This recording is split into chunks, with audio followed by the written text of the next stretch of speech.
आज हम फिर मिल रहे हैं बीआरएस को कंटिन्यू करते हुए। पिछले 3 वीडियो को हमने बीआरएस बनाकर दिया है, ये चौथा वीडियो है।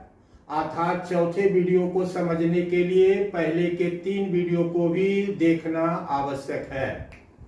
आज हम बहुत ही हॉट प्रॉब्लम के रूप में इसको लाए हैं, जिसका जिक्र प्रायः किताबों तक ही सीमित रहता है। हमने हर एक प्रॉब्लम से एक सवाल को उठाकर एक हिसाब का स्वरूप दिया है, ताकि हर कठिनाई को हम समझ सकें। आज पुनः हम शुरू कर रहे हैं 2 कॉलम बीआरएस। कल तक हमने आपको बताया था 1 कॉलम बीआरएस का मतलब अमाउंट का 1 कॉलम। आज हम बता रहे हैं अमाउंट का 2 कॉलम, 2 कॉलम बीआरएस। प्राय सीबीएसई के किताबों में 2 कॉलम बीआरएस ही पाया जाता है, 1 कॉलम बिल्कुल नहीं के बराबर होता है। लेकिन सीए फाउंडेशंस के किताब में प्राय दोनों ही मेथड का उल्लेख है, 1 कॉलम और 2 कॉलम बीआरएस। तो शुरू कर रहे हैं। बता चुके हैं कि एक कस्टमर का प्राय बैंक में 2 प्रकार की स्थिति होती है। या तो कस्टमर का रुपया बैंक में जमा होता है, या बैंक का रुपया कस्टमर के यहाँ बकाया होता है, कर्ज होता है, ओवरड्राफ्ट होता है।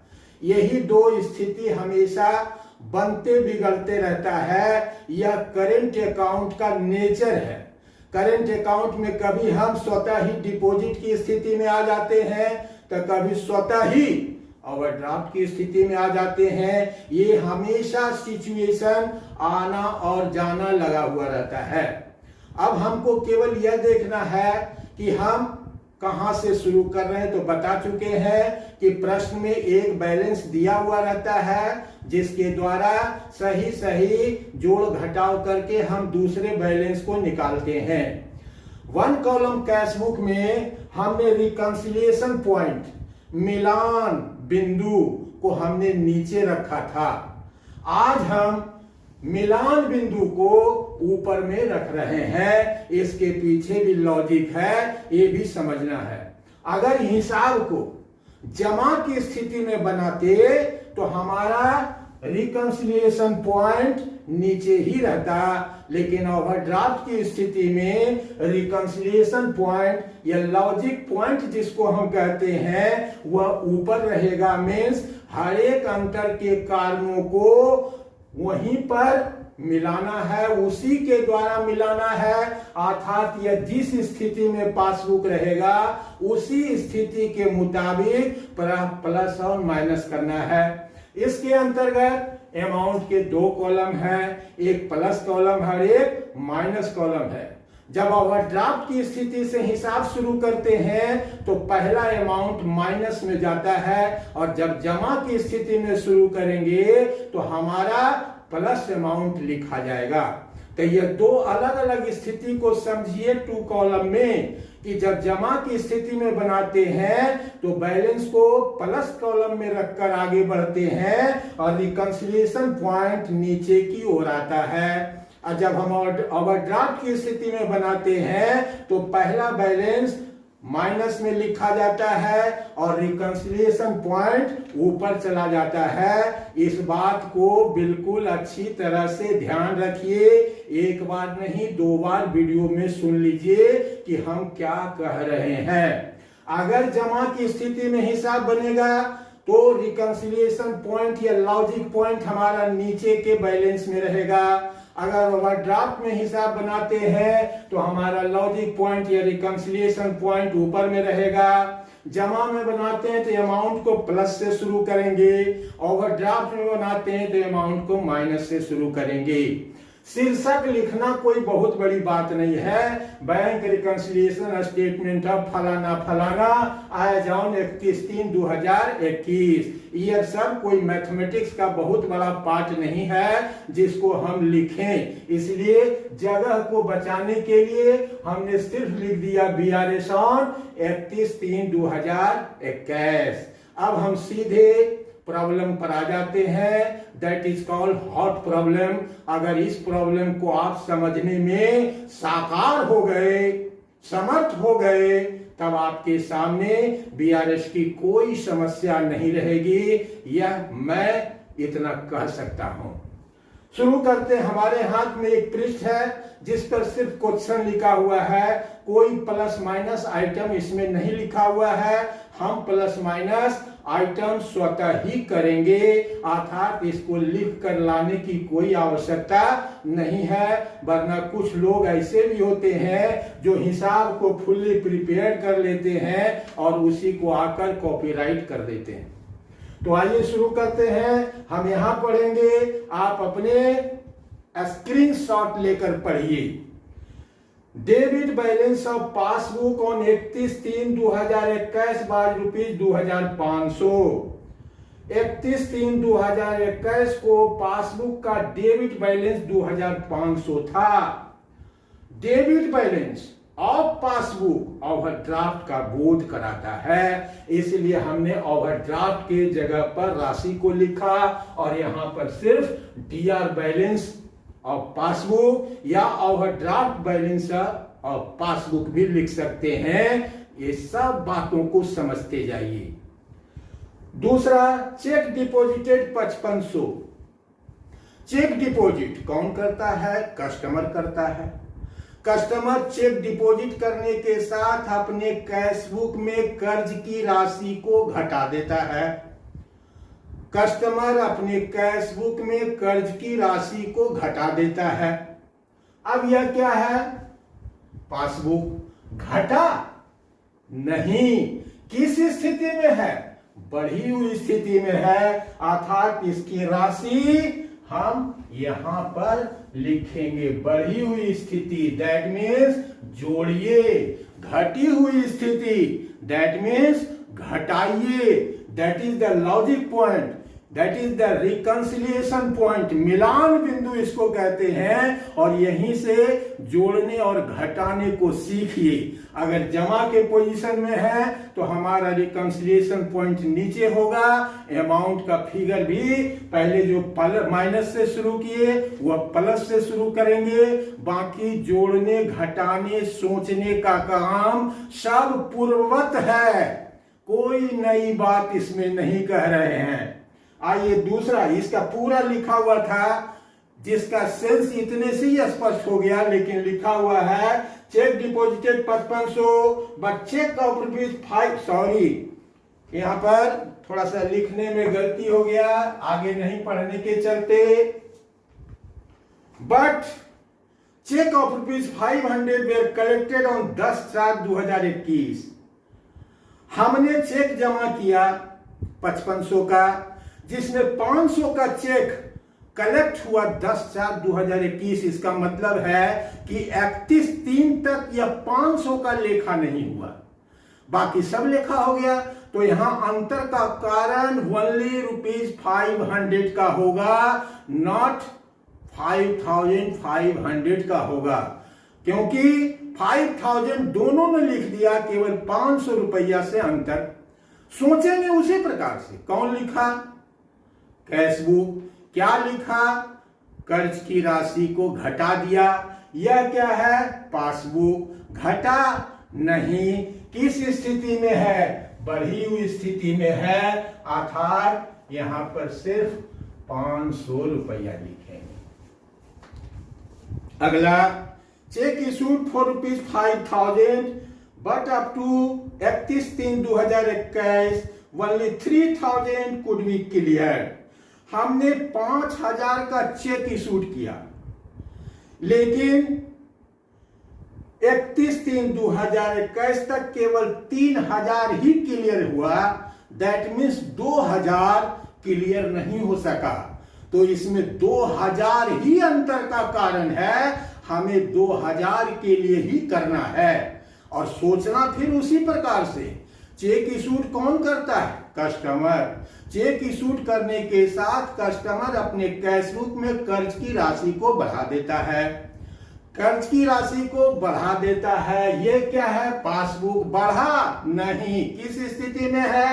घटी हुई स्थिति में है, अर्थात यहां पर डिफरेंस अमाउंट 2000 रुपया माइनस पॉइंट में लिख देंगे।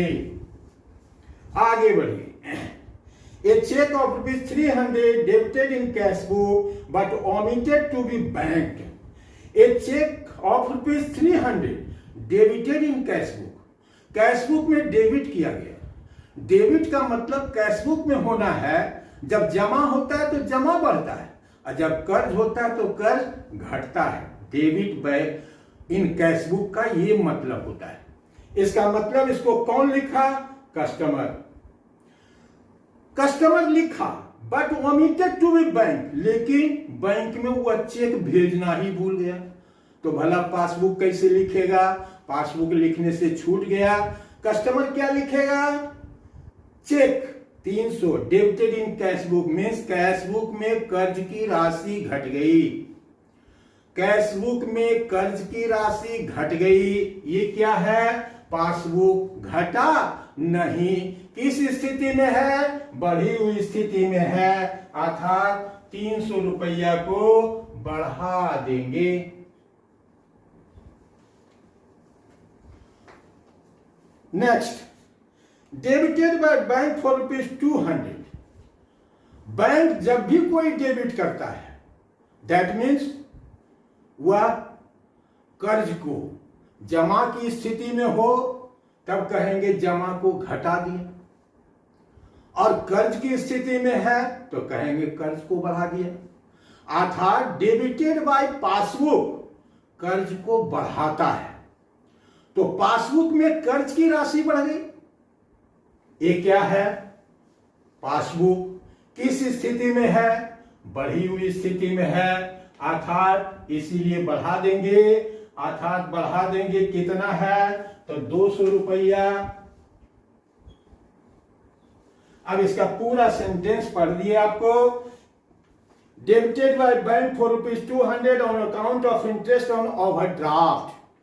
ओवरड्राफ्ट के चलते इन्होंने 200 रुपया डेबिट कर दिया इंटरेस्ट के मद में।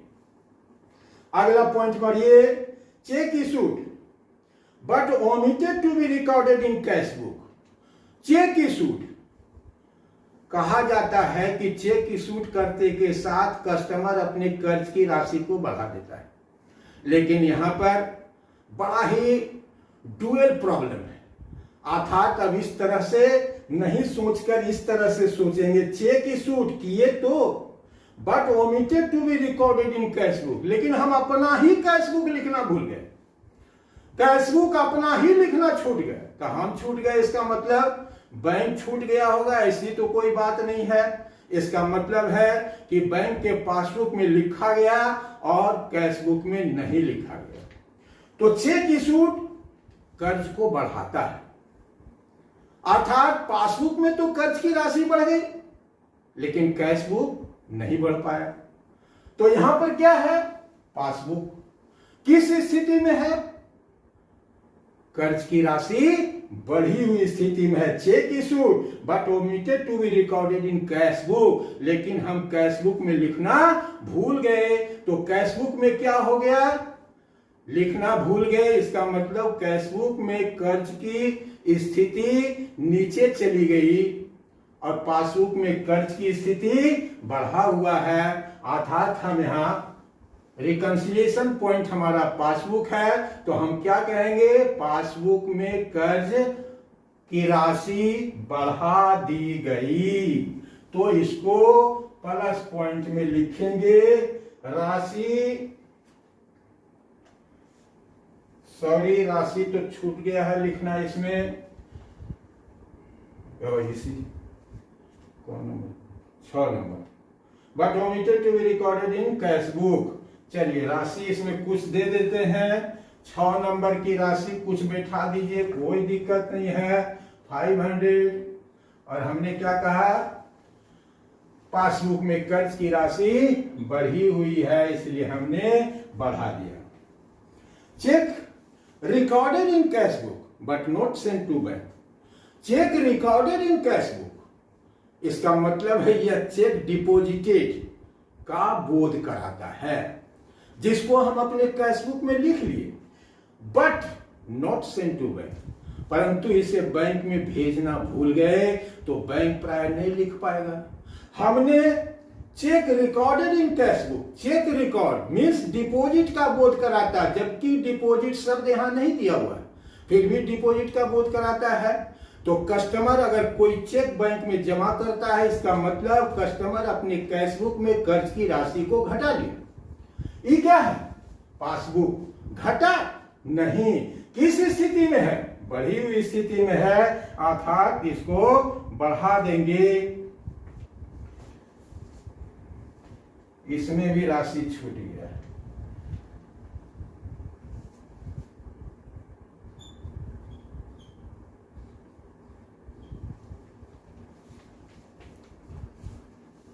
आठ, insurance premium paid by bank 1450।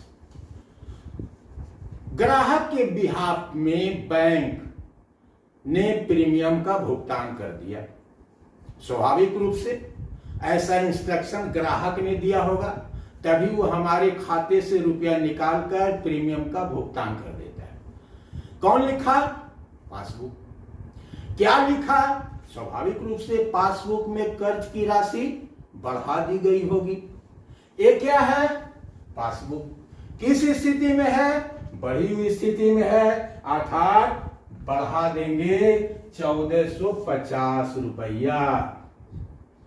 तो बच्चों अच्छी तरह से समझ रहे होंगे इस लॉजिक पॉइंट या रिकंसिलिएशन पॉइंट जिसको कहते हैं, उसी के आधार पर प्लस और माइनस किए जा रहे हैं। कोई रटने के आधार पर काम नहीं किया जा रहा है, समझने के आधार पर काम किया जा रहा है। 9 number, a cheque of ₹750 bank but omitted to be recorded in cash book. यहां भी वही बात है, a cheque of 750 bank but omitted to be recorded in cash book. एक चेक 750 रुपए का हमने बैंक में जमा किया, लेकिन उसे but omitted to be recorded in cash book, अपने ही कैश बुक में लिखना भूल गए। चेक जमा किया और अपने ही कैश बुक में उसको रिकॉर्ड करना भूल गए। बैंक तो नहीं भूलेगा। तो cheque 750 bank but omitted to be recorded in cash book. अगर चेक को हमने कैश बुक में रिकॉर्डेड नहीं किया है, इसका मतलब कैश बुक में कर्ज की राशि घटी हुई, घटी। A cheque of 750 bank but omitted to be recorded in cash book.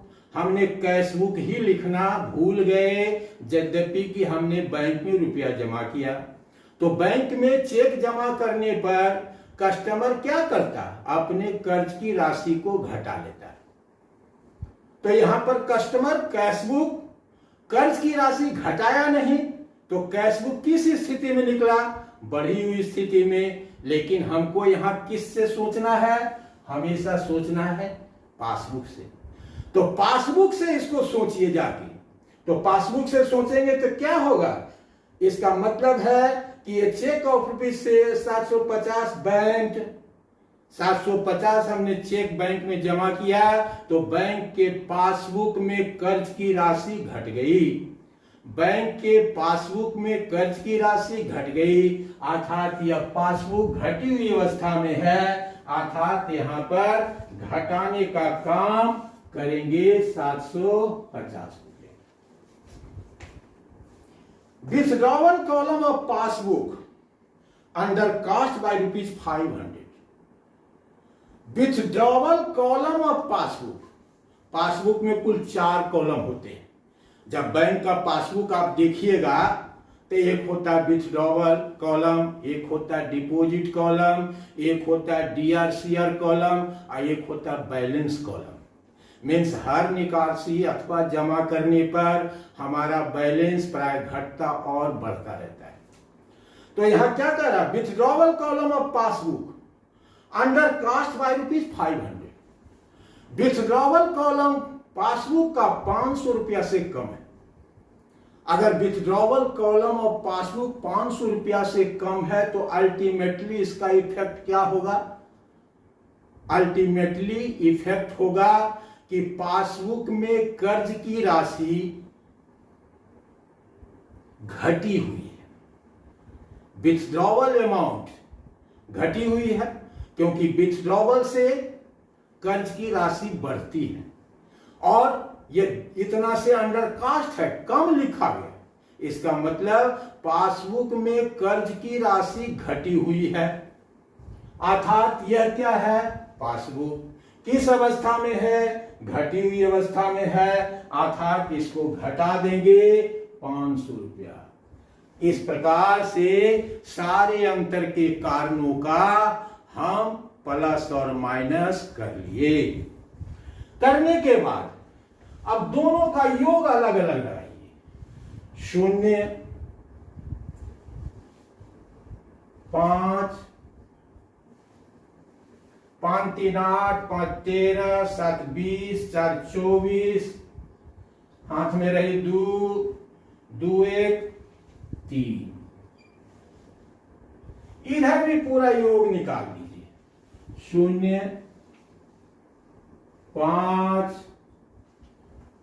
2 7 2 9 5 14, 2 1 3, 3450। इधर का भी योग 3450।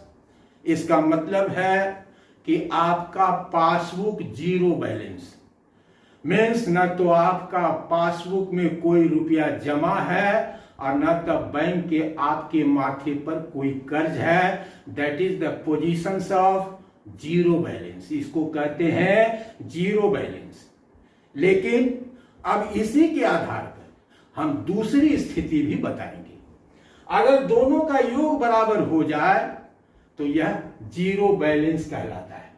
ठीक है, अब इसको अब समझाने के पॉइंट से अभी इसका काम खत्म हो गया कि आपका बैलेंस शीट पर जो भी है वह जीरो है। यहां पर लिख देंगे डेबिट बैलेंस ऑफ पासबुक, यहां पर हो गया क्रेडिट बैलेंस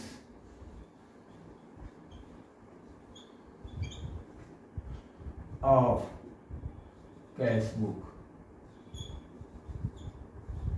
जीरो। अब इसी को समझते हैं फिर। चलिए इसको अगर हम 4400 कर देते हैं, चलिए हिसाब से हफ्ते बता रहे हैं, इस बात को ध्यान रखिएगा। हर सिचुएशंस को समझाने के लिए काम कर रहे हैं, हमारा ऐसा जोड़ है नहीं। इसको अगर हम 4450 कर दें तो अब आगे की क्रिया संपन्न कीजिए। जिधर अधिक है पहले जोड़िए 4450, इसी योग को इधर लाइए, आपका बैलेंस गिर जाएगा 1000। समझाने के लिए अब आप ओवरड्राफ्ट की स्थिति में है 1000 रुपया का। अब यहां पर फिर समझिए, इधर से चले थे और आपका बैलेंस अगर इधर फाइंड आउट हो जाए तो इसका मतलब है जहां से चले थे, जिस स्थिति में चले थे, अभी भी आप उसी स्थिति को होल्ड करते हैं। दैट मीन्स ओवरड्राफ्ट की स्थिति से चले थे, ओवरड्राफ्ट की स्थिति में ही है। मीन्स आपके माथे पर बैंक का 1000 रुपये का ओवरड्राफ्ट है। ओवरड्राफ्ट का मतलब अब यह क्या है, यह डीआर बैलेंस ऑफ पासबुक, तो यह क्या हो गया, CR balance of cash book. और CR balance of cash book overdraft का बोध कराता है। आप पिछले वीडियो अपना स्मरण कीजिए सब कुछ। अब एक तीसरी स्थिति बताते हैं। सपोज दैट, अब इसको मिटा देते हैं, फिर समझिए। अब यह दे, चलिए 7000 कर दिए, बड़ा कौन हो गया 7450। ये छोटा है, इसी फिगर को फिर उतार दिए 7450। अब बैलेंस निकालिए 0 0 0 3। अब बैलेंस आपका उधर चला गया। अगर बैलेंस इधर से चलकर इधर प्राप्त करते हैं तो आप उसी पोजीशन को होल्ड करते हैं जिस पोजीशन से चले थे। अगर बैलेंस सेम साइड गिर जाए तब आपकी स्थिति बदल जाती है, अर्थात अब ओवरड्राफ्ट की स्थिति में नहीं है, अब आप डिपॉजिट की स्थिति में है। बैंक में आपका 3,000 रुपया जमा है, अर्थात अब यह सीआर बैलेंस नहीं, अब यह लिखेंगे डीआर बैलेंस, क्योंकि कैशबुक का डेबिट बैलेंस जमा का बोध कराता है। ये सारे सिचुएशन एक हिसाब में ही हल हो गया। पहला सिचुएशन, दोनों का योग बराबर हो गया, दैट मीन्स जीरो बैलेंस, न तो आपका रुपया जमा है और न तो बैंक का आपके माथे पर कोई कर्ज है। अगर यह बैलेंस अपोजिट में प्राप्त हो जाए, इसका मतलब जिस सिचुएशन से चले थे उसी सिचुएशन को आपने प्राप्त किया। ओवरड्राफ्ट से चले थे, ओवरड्राफ्ट की स्थिति में। अब जब सेम साइड ही बैलेंस फाइंड आउट हो जाए तो इसका मतलब जिस स्थिति से चले थे वह स्थिति आपका बदल गया। ओवरड्राफ्ट से चले थे, आप जमा की स्थिति में पहुंच गए। ये 3 सिचुएशन मैंने सिर्फ आपको प्रश्न का सही समाधान समझाए, कब कौन से हिसाब में कौन सी स्थिति प्राप्त हो जाएगी और उसे क्या नाम दिया जाए, इस बात को अच्छी तरह गांठ बांध लें। इसकी 2 ही सिचुएशन होगी। जीरो बैलेंस का सिचुएशन क्वेश्चन में नहीं निकलता है, या तो उधर से चले थे बैलेंस इधर प्राप्त होगा, ओवरड्राफ्ट से चले थे ओवरड्राफ्ट में ही है। अगर बैलेंस सेम साइड गिर जाए तो ओवरड्राफ्ट से चले थे जमा की स्थिति में पहुंच गए।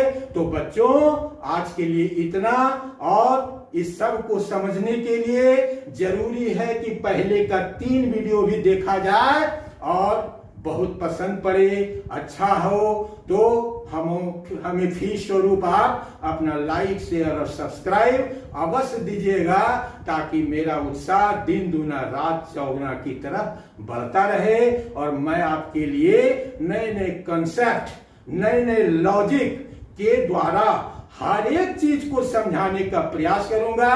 और जब भी मैं कुछ समझाऊंगा तो आप स्वयं इस बात को महसूस करेंगे कि that is a new logic, यह बिल्कुल नया है। अब तक किसी ने इस प्रकार से समझाने का काम नहीं किया है, जो प्रायः हमारे सर के द्वारा समझाया जा रहा। एक ही क्वेश्चन में 3 प्रकार के उत्तर को बताया गया, बाकी जोड़ने और घटाने का काम हम शुरू के ही वीडियो से बता रहे हैं। तो मिलते हैं फिर नेक्स्ट वीडियो में, तब तक के लिए धन्यवाद।